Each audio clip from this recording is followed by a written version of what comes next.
Donc moi je suis Thomas Lethierry, je fais à peu près 3 choses dans l'existence. Je suis un père de famille de 4 enfants, et donc ça prend une bonne partie de mon temps. Je suis aussi cadre dirigeant, donc je suis le CEO de l'activité média du groupe Dansu pour la région Europe-Afrique Moyen-Orient. Et puis j'ai créé l'endroit où on faisait quelques images, qui est un petit hôtel dans le sud des Landes, qui est conçu sur un modèle assez alternatif par rapport au schéma traditionnel de l'hôtellerie.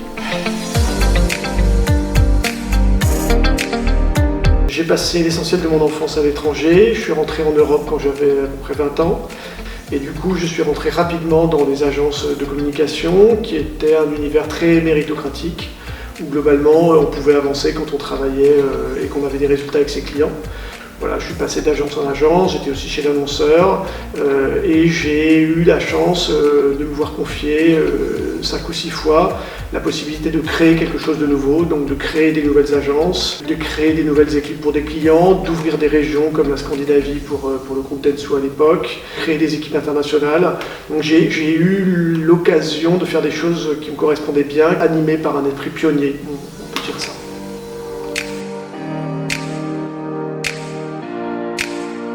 Moi, je ne suis pas tout à fait à l'origine. J'ai été approché par le directeur de l'école, Michel Ducassé, qui avait à l'idée avec les partenaires associés de l'école, soit les fondateurs, la CCI, le corps enseignant, de créer une fondation. Je me suis associé à ses missions, à sa mise en œuvre et à son histoire au cours de ces 5 premières années d'existence.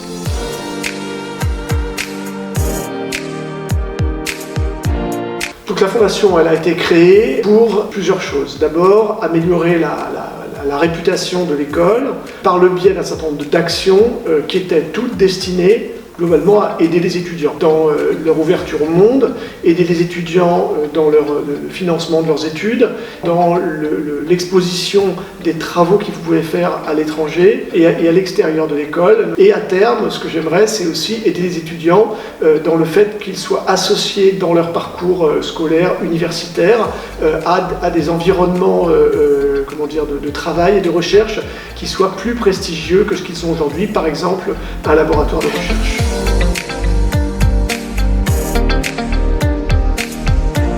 Alors moi je suis le président de la fondation.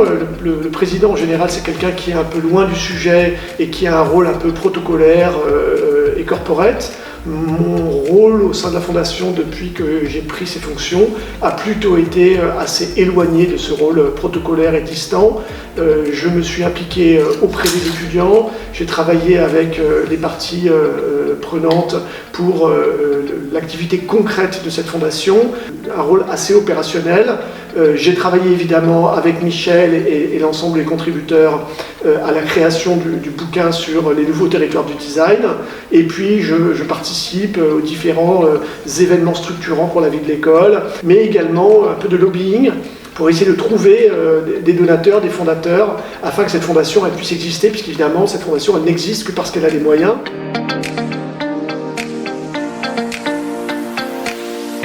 Bon voilà, on dit les voyages forment la jeunesse, c'est certain que les voyages ont formé les premières années de ma vie. Je pense que les voyages forment l'ensemble de l'existence. Et donc le fait de rencontrer des gens différents, des gens nouveaux, évidemment ça éveille, ça instruit, ça explique le monde qui nous entoure. Quand on voyage, on comprend, et une phrase que j'aime bien dit plus on comprend, moins on juge. Et je pense que ces voyages m'ont aidé à plus comprendre et à moins juger et à avoir un peu plus de recul par rapport à la vie qui m'entoure.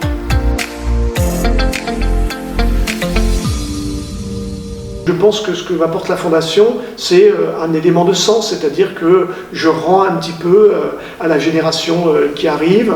L'idée, c'est que les adultes qui ont eu un peu plus de chance dans l'existence, je dois reconnaître que j'en fais certainement partie, eh bien, utilisent un peu de leur énergie, un peu de leur temps, un peu de leur centre d'intérêt pour redistribuer. Donc moi, je suis dans cette logique-là et avoir un peu une perspective de progrès pour la génération qui va nous succéder, puisque c'est celle-ci dont on parle.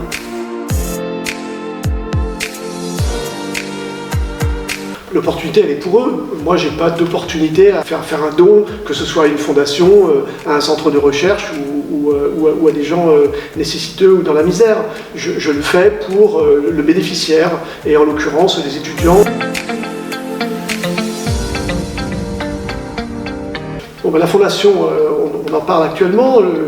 L'une de ses perspectives, c'est de devenir une fondation dont le périmètre serait élargi, qui serait la fondation de Campus Land, la fondation qui accompagnerait l'ensemble des écoles qui sont sur le campus. L'idée, c'est pas qu'elle ait un rôle prépondérant, l'idée, c'est qu'on puisse faire bénéficier à tous les étudiants du campus de la puissance de la fondation, mais aussi que la fondation, elle monte un peu en puissance, elle cesse d'accompagner des écoles locales ou régionales, mais qu'elle accompagne Campus Land, qui se destine à être un centre de formation qui soit reconnu à l'échelle nationale, et je l'ai déjà dit, potentiellement à l'échelle internationale.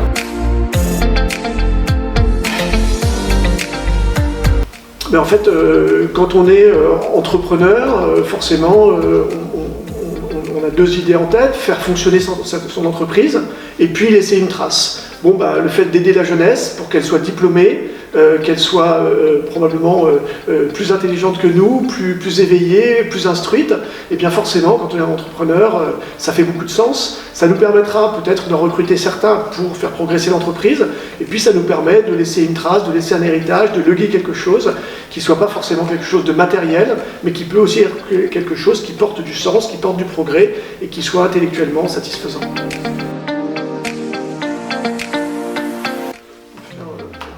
Merci. Super. Merci.